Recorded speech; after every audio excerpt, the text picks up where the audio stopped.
La forêt équatoriale couvre près de 45% de la superficie du Cameroun, soit 22 millions d'hectares. Le pays, communément appelé l'Afrique en miniature, renferme 92% des écosystèmes africains. Quatrième diversité biologique d'Afrique, le Cameroun abrite 335 espèces de mammifères, 913 espèces d'oiseaux et 542 espèces de poissons. Un riche patrimoine pourtant fragile, avec 10% d'espèces florales et environ 815 espèces fauniques menacées d'extinction. Face à la dégradation des écosystèmes, le gouvernement camerounais s'emploie à la gestion durable des forêts, de la faune et la flore nationale. Pour nous, durable veut dire de veiller en sorte que les générations futures puissent également bénéficier de ces ressources. La forêt, c'est la fonction économique, c'est la fonction sociale, c'est la fonction environnementale.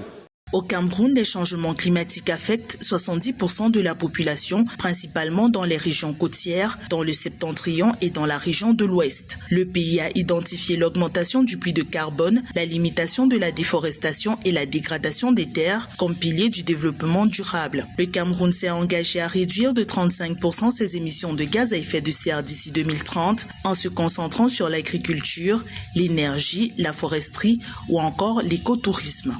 Alors nos ambitions pour 2024, c'est d'abord de respecter les programmes. Il faut veiller au reboisement. Il faut en même temps veiller à la protection de la faune, de son habitat, de veiller à la reproduction, de telle sorte que les animaux de la classe A, dont l'abattage est strictement interdit, puissent continuer à évoluer. Ça, c'est notre travail. La forêt équatoriale fournit des biens essentiels tels que la nourriture, les médicaments, le combustible et des matériaux de construction à la population rurale du Cameroun. La contribution du secteur forêt et faune est de 4% du PIB hors pétrole du Cameroun. La valeur brute des bénéfices économiques de ce secteur est estimée à près de 150 milliards de francs CFA par an.